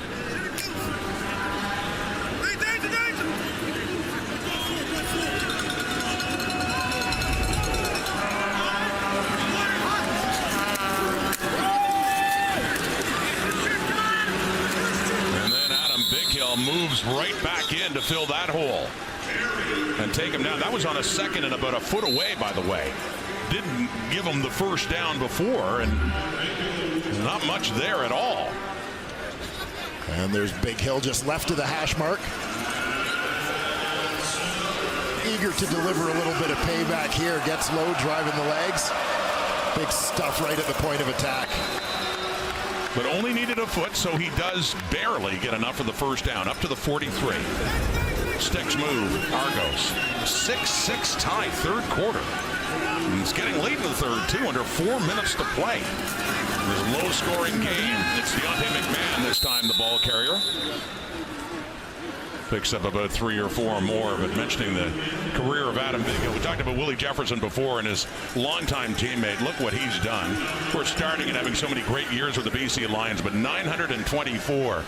And you look at the name of his head coach up there at number 2 in behind Willie Pless, then Mike O'Shea. Yeah, fantastic group of linebackers. Obviously, no surprise that a number of Hall of Famers on that list, but terrific career for Adam Bighill. And you think how it started. This is a guy who forced his way onto the roster as an American linebacker who was a non-starter. He was a terrific special teams player. They had to find a way to get him on the roster.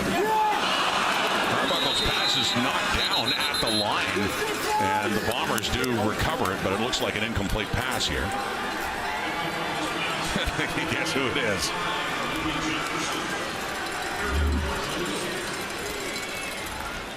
Well, here's that awareness and obviously the massive wingspan.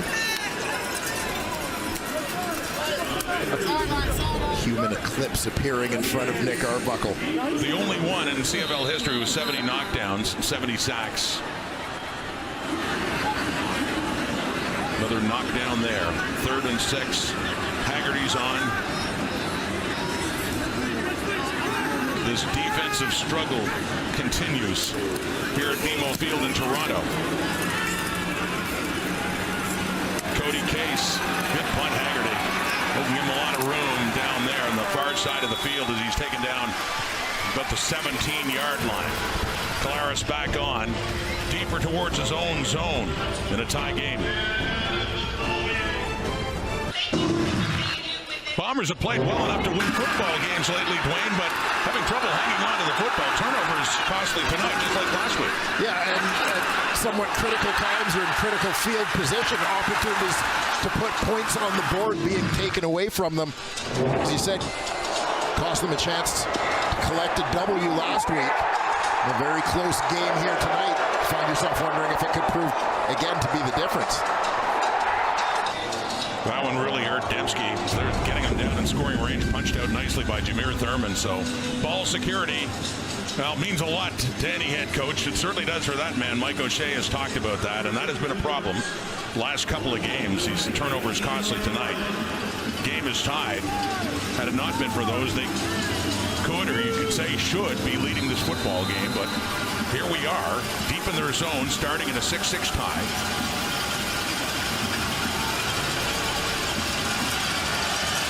Dembski and Wolotarski, the familiar faces to Zach Collaros. It goes to Josh Johnson. And he is upended. Coming in there is Robert Priester just across the 20. 2nd down. Priester spent some time with the Argos last year. Wasn't with the team coming out of training camp this year, but after injuries in that linebacking core, particularly Quincy Mosier going down, he was brought back into the fold, immediately plugged into that starting lineup. As that's a position where they wanted to have an experienced guy instead of maybe shuffling the deck with some less experienced secondary players that were on hand already. Claris gets rid of it quickly. It is caught as well. And caught for a 1st down for Winnipeg. That is Ontario Wilson. And that's his 6th catch. Yeah, Wilson continuing to demonstrate that he's a quick study in this Winnipeg Blue Bombers offense. Obviously some part of that being out of necessity. Veteran receivers out of the lineup. 6 catches, 74 yards. That was the first down for the Bombers this half for the final minute of the 3rd quarter. Claris, he's taken down again. More heat by the Argos. Derek Parrish has had a good game in there. And Woody Barron, new addition to the Argos, of course, had played for Montreal and the BC Lions as well. And Barron getting in on the act. Yeah, Woody Barron, as you said, recently brought into that D-tackle mix. Quick swim to the inside, nice spin move there off the center, Kolankowski. But yeah, we mentioned earlier the injuries to Brinkman and Jordan Williams at defensive tackle. This after the team had released Sean Oakman, so found themselves looking for another veteran guy, Woody Barron available. And Collaros goes down again. Coming in, Serezna. This Argo blue front is really putting a lot of heat on. That'll be the 5th sack of the night for Toronto's defense. And the 2nd sack of this game for Serezna, who leads the Argos with 5. The quarter comes to an end. And Toronto's defense, good all night, but really rising up lately.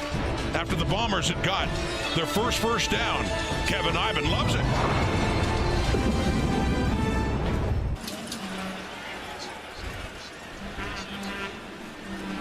Jake Serezna just cooling off after A well-earned break with his second sack, 5 sacks in all for the Argo defense, and forcing Winnipeg to punt. Initially thinking it's quarter time. There are zeros on the clock, but they are going to run one final play before they actually change ends.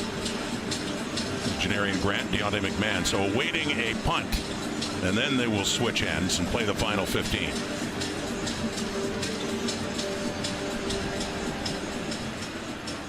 Once again, Janarian Grant. Kick return touchdowns in 3 consecutive games. Very select company with Henry Gizmo Williams and Chris Williams. 2 punt returns and a kickoff return. Started the run a couple of weeks ago against Saskatchewan, 3 weeks ago, and then in Montreal, and then in Hamilton, and trying to have the record all his own if he can return one for a touchdown tonight. Jamison Sheehan, final play of the third quarter. Janarian Grant will take it. Just shy of his 40 as he backtracks, and he is taken down. Flag does come out. Johnny Augustine coming in for great special teams play and his old teammate. Well, the ball was in flight. Holding, Toronto, number 44. 10-yard penalty, first down. That is the end of the third quarter. As announced by Justin McInnes. Defense. Hope you like it. Points coming at a premium here. And the Argos defense lately really rising up at a 6-6 tie, 15 minutes to go.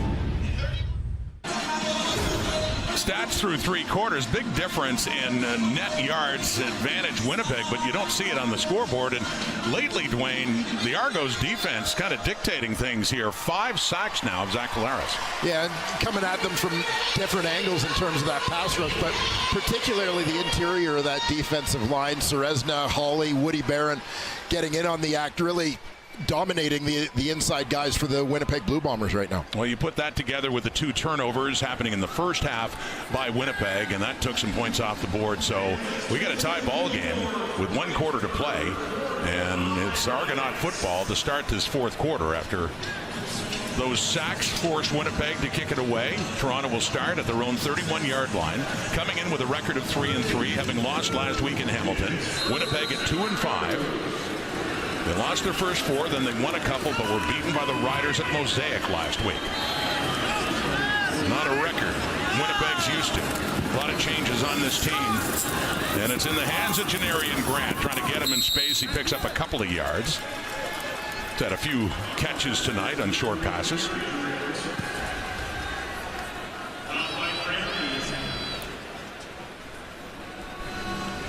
Yeah, Grant has been such an offensive weapon really through his play on special teams for the Toronto Argonauts in recent weeks. I think he's forced his way onto the field on offense. At this point, he's been their most dangerous player. Why not try to find more ways to get the ball into his hands? A special teams star with Winnipeg for 4 seasons, one of the best they've ever had. Arbuckle throwing again, nearly intercepted. Again, Tyrell Ford had the best shot at it, and he knows it. Falls incomplete. Nonetheless, though, it's time for the Argos to punt again as Haggerty heads on. Yeah, matchup out wide. Dave Ungerer, the Argo receiver. Tyrell Ford, nice read. Just cutting underneath. Watch him make that break and cut underneath the route to make a play on the football. So lone man back for Winnipeg is Cody Case for the John Haggerty punt. Coming into the week 2nd in net punting yards. A beautiful one there to chase Case back to the 20 and gets across the 30. Deadrick Hansen, the global player, another former Bomber, by the way, started his career in Winnipeg, and Hansen coming in to make sure he goes no further. Remember, moving east in free agency. He was. Remember, Deadrick Hansen had it was just the first year of the global players in the Grey Cup, and had a big tackle against Hamilton on the kickoff that everyone took note of. The 2nd pick in the European draft back in 2019, and must be strange for him to see his old club across the way. He's a former member of the Potsdam Royals, by the way. Yes, he is. First and 10, Winnipeg 31. Zach Collaros quickly now, and that is over to Josh Johnson, and he is tackled there by Fraser Sopik after a pickup of about 3 more yards. Yeah, Sopik's having a terrific season for the Toronto Argonauts. Very quietly has kind of taken over that weak side linebacker position where Jonathan Jones had been penciled in to play, but fifth-year Canadian out of Western. Great on the Mustangs defense in 2017 in that Vanier Cup. Yeah, defensive player of the game in that one. 2018 President's Trophy winner is the outstanding stand-up defensive player in the country. Goes to the CFL, the Calgary Stampeders. Good years in special teams there. Collaros is throwing, and in coverage, and picked off! And it's being taken back by Tavares McFadden. Touchdown Argos. And the first touchdown scored in this game is by a defensive play.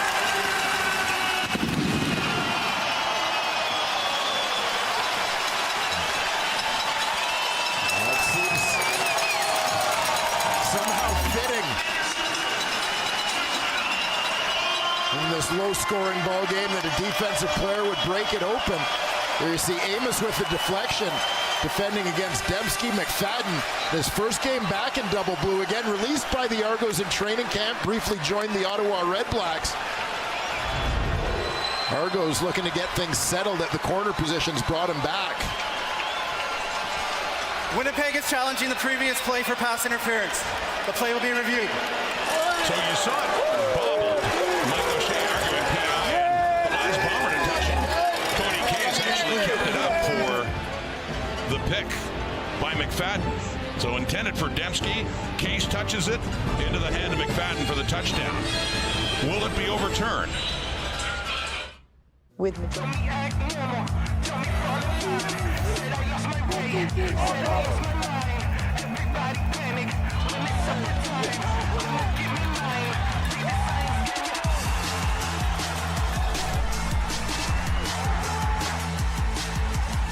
Step into the action with CFL Game Zone. Play games, win prizes, and connect with fans from across the world.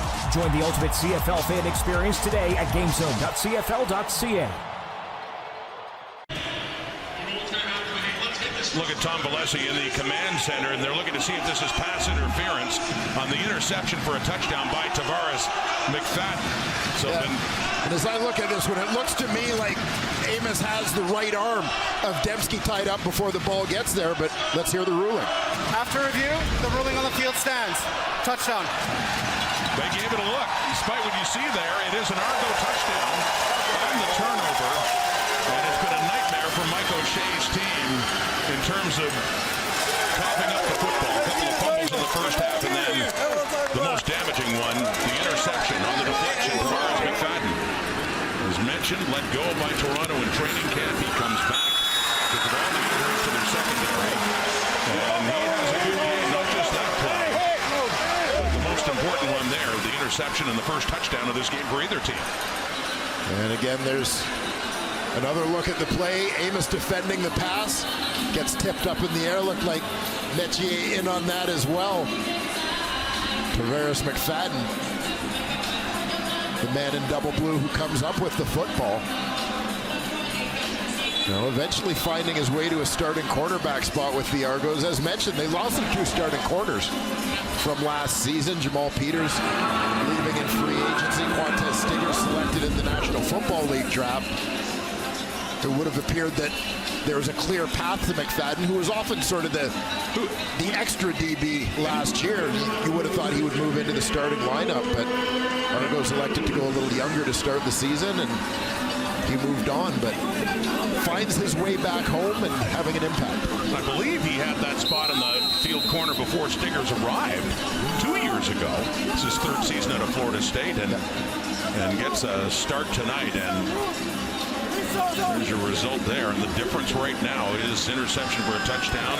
It was challenged by Mike O'Shea for pass interference, but they ruled that the call stands. So Winnipeg is in a hole now by a touchdown. Case on the return. And still on his feet as he does well to get it up around the 35 for Winnipeg, and Zach Collaros back on the field. Not long after that last pass he threw.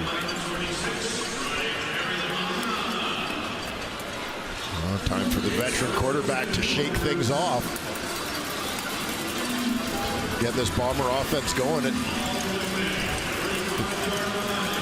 as you watch them, and it seems like a lot of contested passes underneath, kind of those mid-range passes being thrown by Zach Larson. It makes you wonder how much they miss the guys taking the top off the defense in Lawler and Schoen. No doubt they are missing them. Brady Oliveira, good work breaking some tackles and knifing his way across the 40 to about the 43-yard line. But you look at Collaros' numbers, 2 touchdown passes only and 8 interceptions. And if the Bombers can't come back and win this game, to think that they could start the season at 2-6. But not to make excuses for them. Other teams have dealt with losses of free agents and injuries, but my goodness, they've certainly had their share. A much different roster out there, especially on offense right now. It is always a challenge. It's often not just about replacing players' skill sets on the field, but also certain roles within team chemistry. Chris Trevler in at quarterback on the second down. Hands it off to Oliveira, who picks up a couple, but looks like he will be shy. Let's see where they spot it. He had to get right to the 45 for the first down, and it looks like it could be just inches shy, as you would expect Trevler to stay on. Third down it is, about a foot away.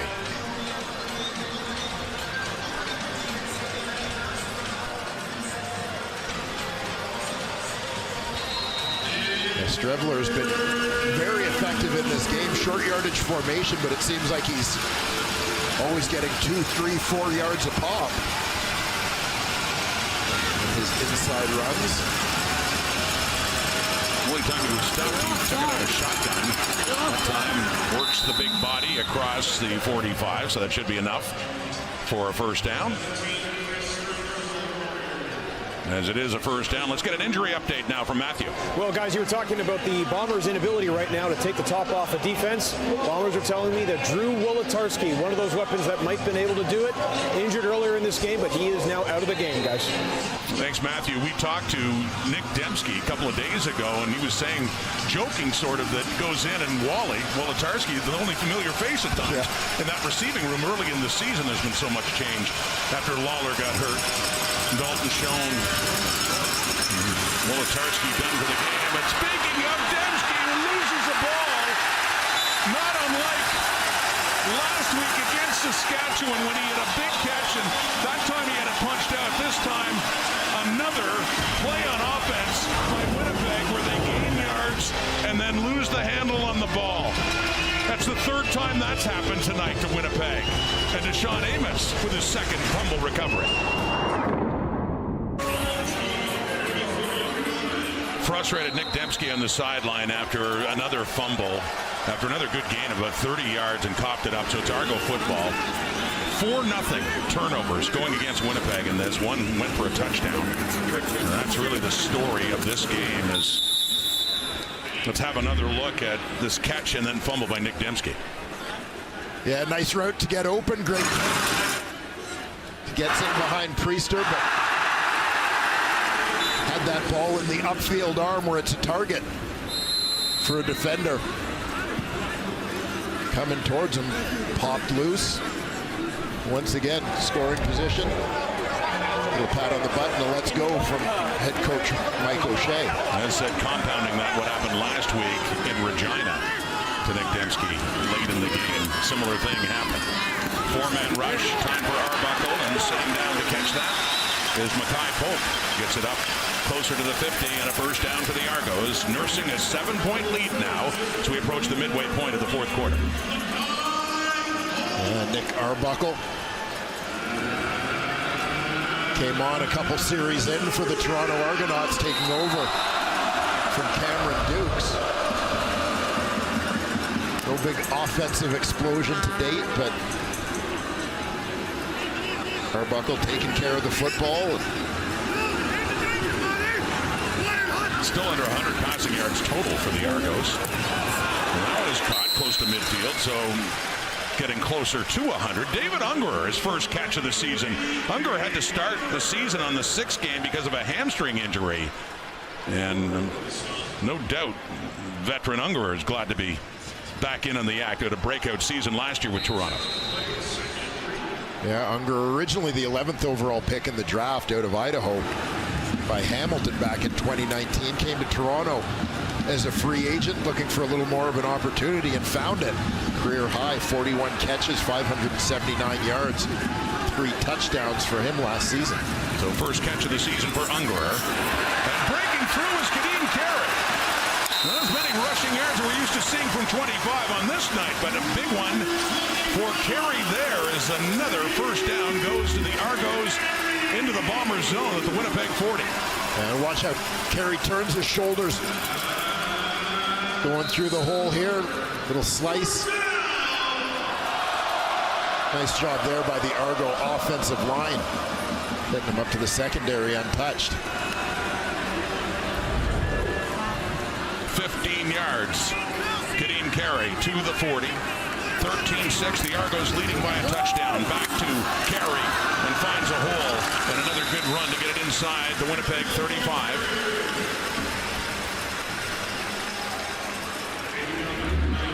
The Argos offensive line starting to impose their will a little bit. Winnipeg, their combination of a bit of fatigue and frustration at this point. See a great lane, two-way go there. He gets in behind Peter Nicastro. He didn't have much in the first half, but now he has 9 carries, 55 yards, and he's once again past Brady Oliveira for leading rusher in the Canadian Football League. They're a close 1-2. Dan Adeboboye has the ball now, and he's trying to drive his way down to the 30, but shy of a first down. It'd be a good yard away for Adeboboye. And a third down coming up here. Cameron Dukes back into the game with the short yardage unit.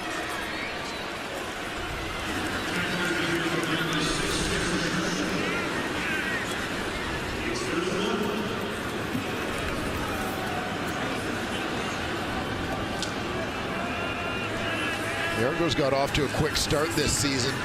The running of Kadeem Carey was such a big part of that.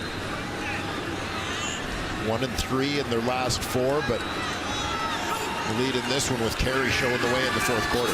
Cameron Dukes goes right, tries to cut it up, and I don't think he got it. He got as far as the 30-yard line. He needed to get over that.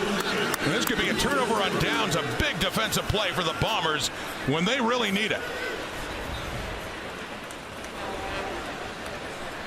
Well, terrific effort by Adam Bighill. Middle linebacker tracking to the football, coming downhill to stop him dead. First time the Argos turn over the football after Winnipeg had done it 4 times.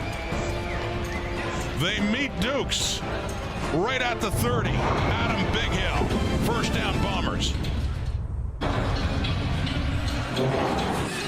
Need a big play, go to a veteran guy, Adam Bighill.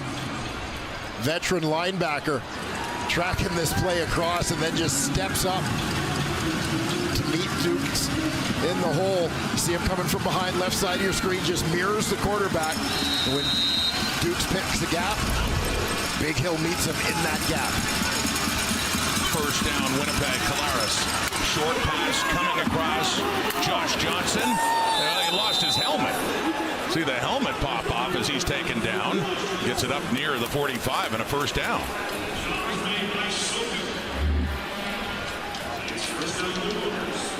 Well, Bombers look to get things going. Josh Johnson. It's been a busy young Bombers receiver today. Tries to lower his head as Sopik comes in for the tackle. You saw a helmet-on-helmet collision that popped his lid off. Seems no worse for wear. So he gets it up to the 44. They put it down at 1st and 10. A big turnover on downs. See what Winnipeg can do with it now. Collaros once again quickly dumping it down to Oliveira. Looking for yardage after the catch, and he gets it up to midfield. Another Winnipeg first down. Bombers on the move.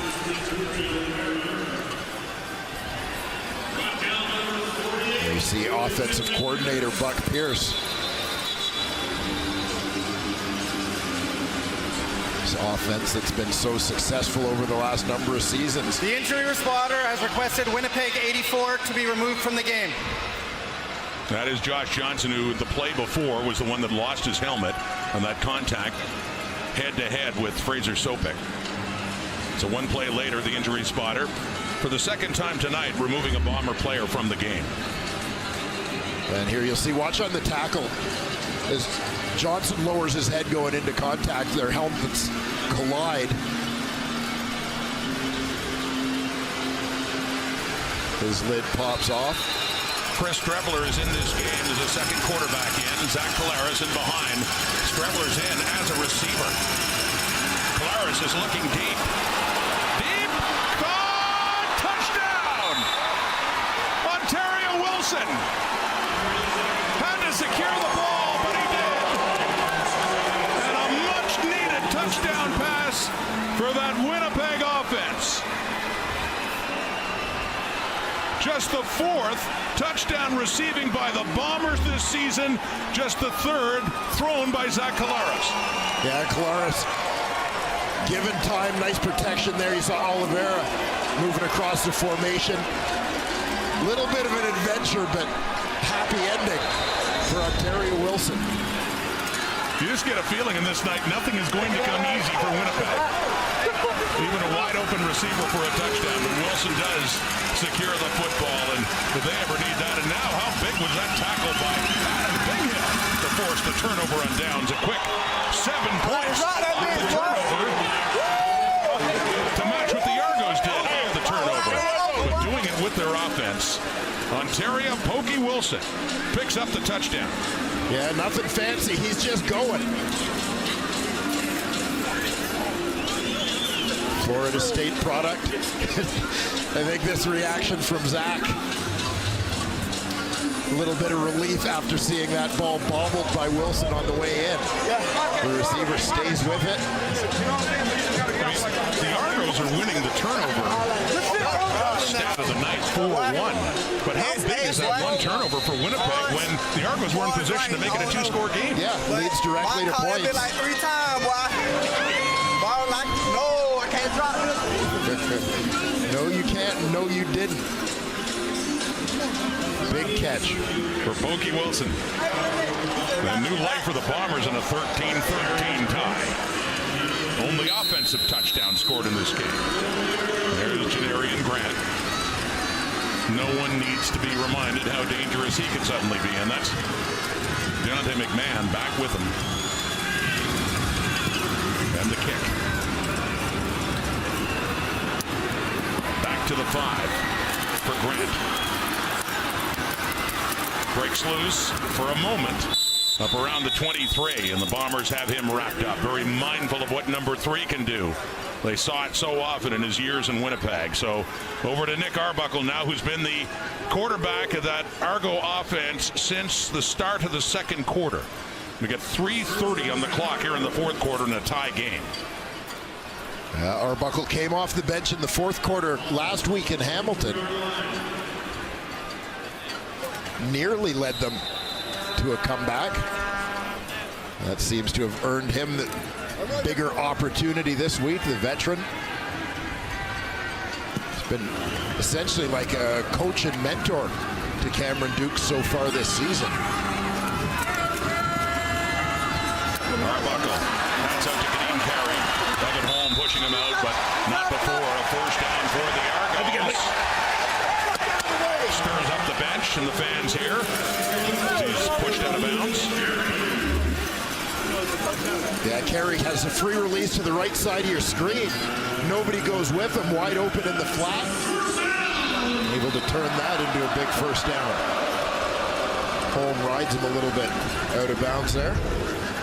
Some here, partisan, feel that should have been a flag. Last play before the 3-minute warning. Fourth quarter, 40-yard line Argos. In a tie game, again, Arbuckle. Willie Jefferson chasing after him, as is Jake Thomas as he throws it. It's low, intended for David Ungara.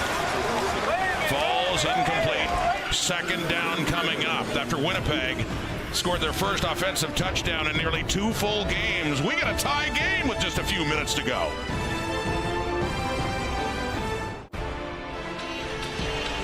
Hamilton Tiger Cats, Bo Levi Mitchell, they got their first win against the Argos last week. First of the season. McLeod Bethel Thompson and the Edmonton Elks still looking for win number 1. The Ticats and the Elks to wrap up Week 8 in the CFL on TSN. That's tomorrow from Commonwealth, 7 Eastern, 4 Pacific time. Back at BMO Field, what a finish we have. Yes, it's been a defensive struggle by and large, but it is a tie game, and we've got finger pointing and flags coming out now. They seem to be directed at the Winnipeg rookie, number 93, Owen Hubert, out of McMaster. Hubert, a nice late round find for the Bombers this year. Selected 73rd overall.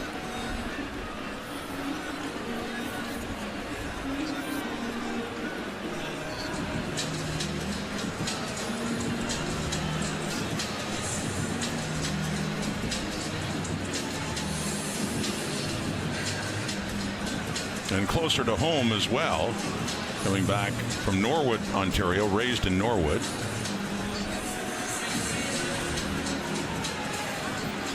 Procedure, Toronto, number 62. 5-yard penalty. It remains second down. Well, they can point at Owen Hubert all they want, but it's against Ryan Hunter. It's against the Argos, pushing them back 5 more yards in the procedure call. And a second down and 15, so big penalty looming late in this game. 2:38 on the clock. And a tie game with momentum going back to the Bombers after the first offensive touchdown for either team moments ago. Ontario Wilson catching that long one from Zach Calera, so Arbuckle. 4 receivers to the left. Looking right. Gets rid of it. What a brilliant catch by Tavares Daniels. And he's still going. He spins around to get extra yardage. Inside the Bomber 50. In a crowd, and the soft hands of Daniels brings a big Holding, one down. Toronto, number 59. It's 10-yard penalty. Repeat second down. But it's all for naught. As the right tackle, Dejon Allen, gets flagged for holding, and this one is coming back. 29-yard gain negated by the hold. Yeah, so watch the matchup. It's Owen Hubert again working against the veteran Dejon Allen. Watch at the tail end of this as Hubert tries to reach to the quarterback. Allen gives him a little pull around the collar with the right hand. Young guy having an impact right there. So 2 penalties against the Argos. First procedure, and then the hold, and another 10 back. It's a 2nd and 25 from the Argo 25. Yes, they got to get to the 50. There's a deep look, 50 and then some, but oh my goodness, nearly caught by Daniels that time as he got turned around. He had a shot at it, and there's a flag down. And Dinwiddie's out, and the headset came off. A challenge flag down. 1 PI. Reaction from Dinwiddie, obviously suggesting he shouldn't have to throw the challenge flag. Yeah, if you see at the tail end of this Toronto is play, challenging the previous play for pass interference. The play will be reviewed. watch the defender, Dietrich Nichols.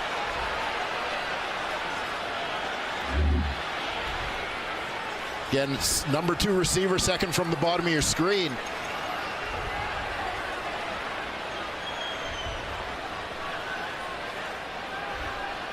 Deep shot as Nichols picks him up in coverage. You see he's kind of holding him off, preventing him from going forward. But I think Nichols making an argument. He's trying to make a play on the ball, and Daniels is running into him, but much for the officials to sort out here. As they will. Command center called into action again.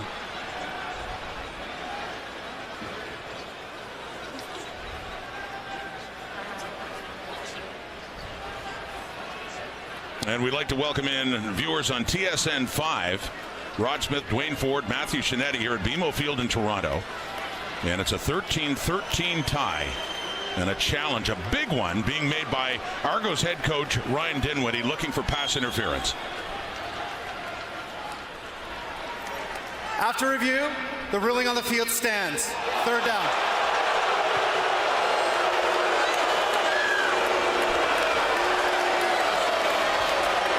No PI. And the Argos have to punt. And I thought the extended left arm might get Nichols in some trouble on this one, but contention here that he had his position already and was kind of maintaining that position.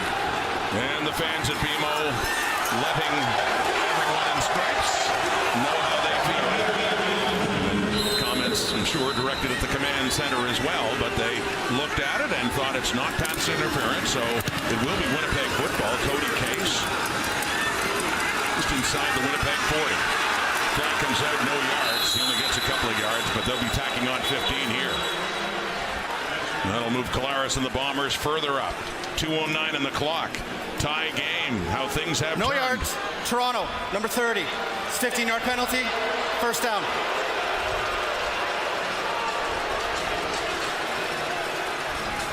Well, costly one given the field position.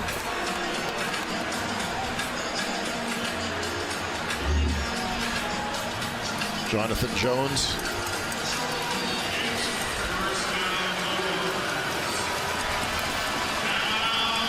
See, just a little too tight on the returner Case as he caught that football.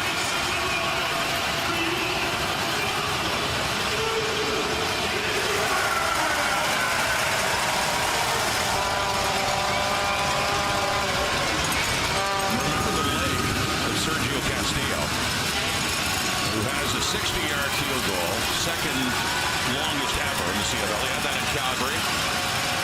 He's gone 7 times north of 50. He's converted on 5 of those. But Zach Collaros, as you saw, a lot of game-winning drives. And this will certainly help him. Brady Oliveira still chugging those legs. And a big, big run, his biggest of the night, to get Winnipeg down inside the Argo 30. Love the patience on this run by Brady Oliveira. Double team on the defensive tackle. And here comes Oliveira. Right up the gut. But just waited for a second for that double team to clear out the A gap. And then hit the accelerator. 26-yard run, longest of the season for Brady Oliveira. Down to the 31, so forget any talk about, at this point, about a plus 50 field goal try or perhaps field goal talk, period. The Bombers hope they can get into the end zone again. They go back to the ground. Still lots of time, 1:38.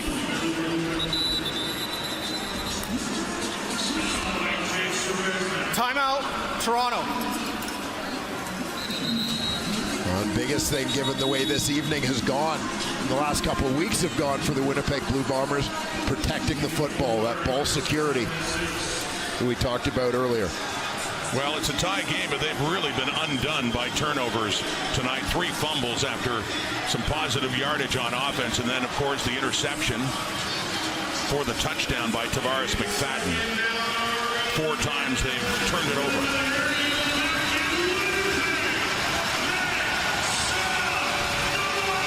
.136 and counting.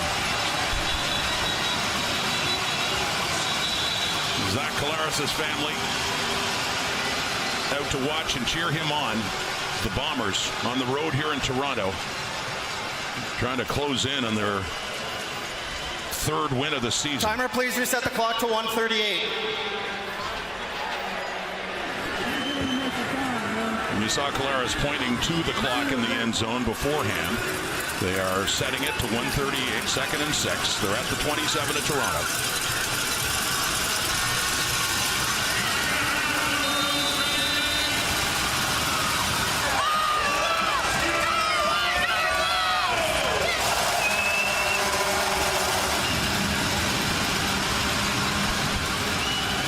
Working that play clock down, taking as much time off the clock as they can. In scoring position now. Handing off again, Oliveira. And he was caught behind the line by Robbie Smith, but he broke that tackle, and Oliveira pushes it down very close to another first down. and Sergio Castillo.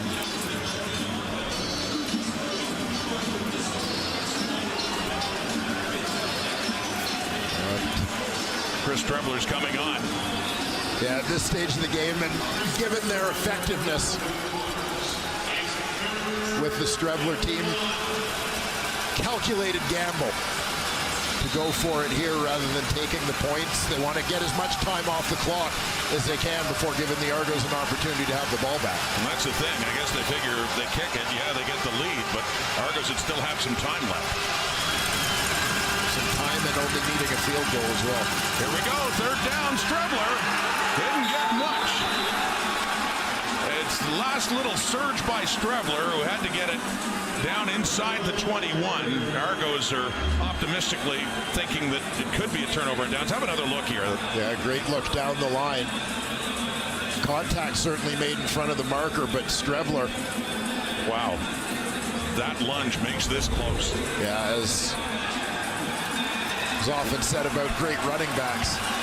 Where is the spot of the ball here? That yard marker right at the 21. And that ball, most of it outside of the 21-yard line. This is going to be a close measure.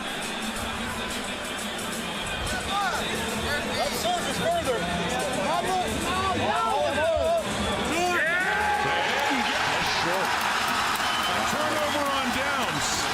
Another turnover in scoring position. Just as it happened with the Previous Argos play earlier. is under review by Command Center. So they'll review, the command center will review the spot of the football on this extra lunge, that effort by Strebler.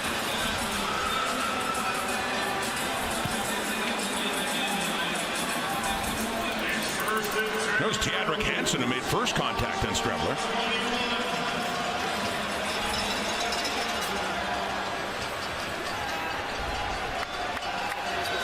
The previous play is automatically being reviewed by Command Center.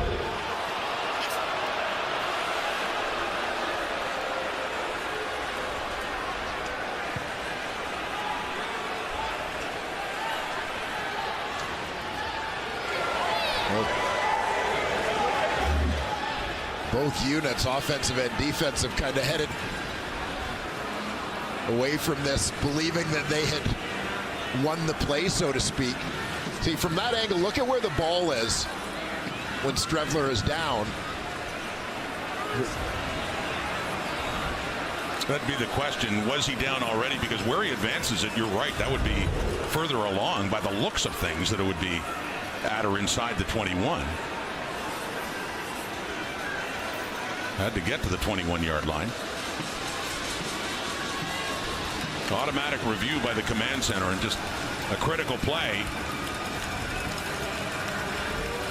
And always a reminder that evidence has to be conclusive in order to overturn a decision. You can't just surmise what it looks like. It's all about the placement of the ball. Does it stand? After automatic review, the ruling on the field stands. First down play. It does. I mean, the hindsight will come out here that had he gone with the field goal and taken the lead, there's still just under a minute to go, and I could certainly understand or appreciate the argument that the Argos would have time to come back the other way, but it is a tie game. And now, an offense that has struggled getting the ball down the field in the second half. Kadeem Carey, who takes that one, and a good pickup on first down. Second and short coming up, 48 seconds as they'll try to get in the field goal range for Liram Hairolau.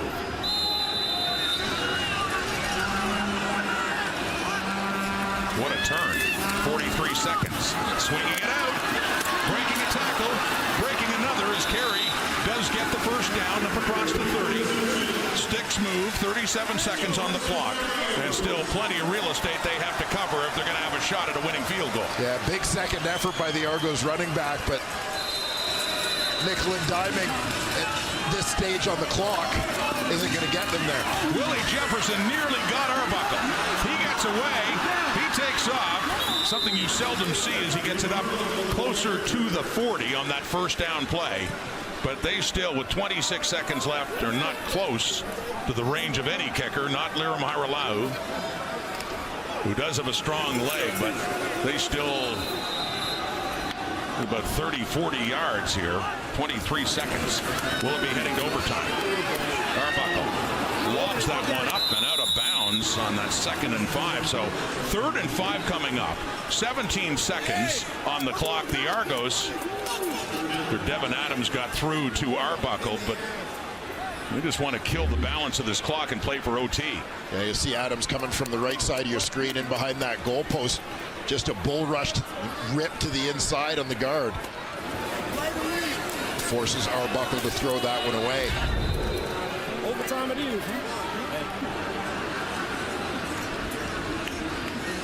So 3rd and 5. Yeah, Bombers with 2 receivers deep catch the ball in the air rather than letting the Argos get it on the ground. And it is Cody Case with it. And runs around and gets taken down. That's Jack Cassar, special teams tackles leader. 6 seconds on the clock. Winnipeg had their chance to take the lead, but couldn't get the first down when they were in field goal range. So overtime, by the looks of things, is looming, but see what Zach Collaros can do here with a long field ahead. Ball at the 22.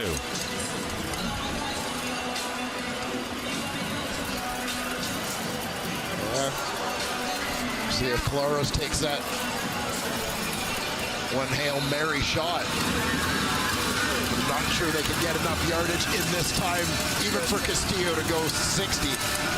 Going to play for overtime. For the 2nd time this season for Winnipeg, they had played Calgary in overtime and lost in a long field goal by Rene Paredes. So taking the knee in a game that has been close right throughout, fittingly, is now going to overtime.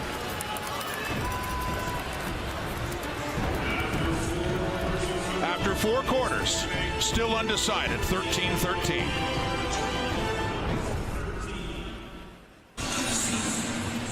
Back at BMO Field in Toronto, we're off to overtime, tied at 13. The teams will play a maximum of 2 mini games. 2 series. Each team will scrimmage from the opponent's 35 to try to score, and after a touchdown, a team has to go for 2. The team that scores the most points in the mini games will earn 2 points in the standings. Otherwise, they each get a point if it's still tied. Now the toss. Here's the coin for overtime. The CFL logo is heads. The Argonaut logo is tails. Winnipeg, it's still your call. Heads, please. Heads. Heads is the call. It is a tail. Toronto, you're going to go defense. What side do you guys want to go to? We want to play on that side. Winnipeg, first down on that end of the field. Thank you. So the Argos choose to defend first. So the Bombers going first on offense and heading towards the south end as chosen by Adam Bighill. So from the 35, 2 mini games max. If it's one after just the first one, that's it. They don't go to that second mini game if it's decided then. But after 2, if it's still, as mentioned, still a tie game, that's it. So, yeah, looming large for kickers. You see Sergio Castillo there and Liram Hairolau as well. Just watching down at field level as overtime, bit of a rarity, obviously, in the Canadian Football League. The Argo players almost lined up on the wrong side. They were lining up behind Winnipeg as if they were playing on the long field here. A bit of a twist. Here we go. 1st and 10. The 35. They're running. And they're not going very far. Brady Oliveira coming in. Royce Metier, the safety, coming in to help stop the run. It's a 2nd and long. Yeah, good anticipation from Metier. The ball would be in the hands of Oliveira to start this OT. Now creating a 2nd and long situation.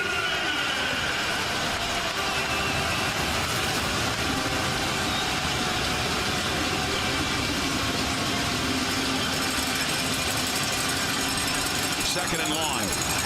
Collaros to the right, knocked away. Intended for Ontario Wilson. And the coverage from Deshaun Amos. 3rd down, and Castillo will come on to see if they can get a field goal. Wilson lined up in the slot to the right side of the formation, middle receiver.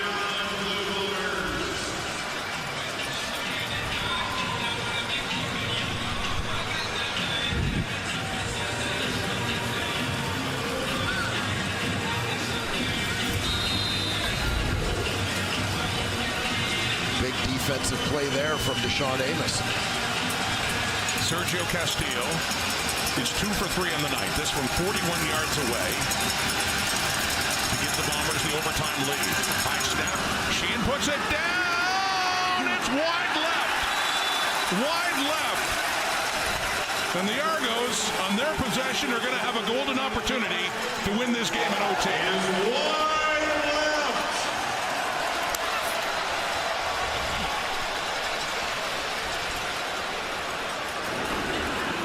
They do get the Rouge, so it is 14-13, but that could be a moot point. See what happens with the Argos' possession. Let's go down to Matthew. And you say the golden opportunity for the Argos. Well, Nick Arbuckle must have sensed it, Rod, because he pulled the entire offense together to make sure everyone was assignment sound for this critical drive in overtime, Rod. Matthew, and here we go. Arbuckle, not the starter, but he's played most of the game at quarterback for the Argos. And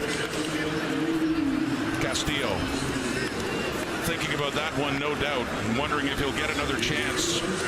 As Toronto, of course, starting at the 35, already in field goal range, and the advantage, you see, they won the toss of going second, knowing what they need. Veteran Jake Thomas, a defensive tackle for Winnipeg, but having that knowledge helps them, knowing that a field goal is all they need from Haralau from the 35. Taking the handoff and throwing it down shy of Mackay Polk. Incomplete, second down. Argos just want to be careful with the football. Well, being careful with the football is literally everything in this situation. You're within Lirim Hajrulah's field goal range. All you need is that 3. Ball security is more important than even trying to gain a yard. I'm surprised by the first down play call, actually, to throw the football. The last time the Argos were here against Edmonton nearly a month ago, Hajrulahu won it on a walk-off field goal. They run it. They just work it down closer, centered up and close. Kadeem Carey, and here comes Lirim Hajrulahu, who started his CFL career with the Winnipeg Blue Bombers. Ended up after 2019 in the Grey Cup against Winnipeg, moving on to the NFL. And coming back for the first time in 5 years this year. And Hajrulahu, as mentioned, has already had a walk-off win this season. This kick would be another one. From just inside the 35. A close game could come to an end here.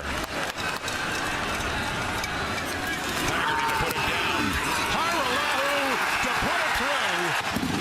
And the Argos, in a close one, winning in overtime. They get back over 500 in the closest of margins and drop the Bombers to 2-6.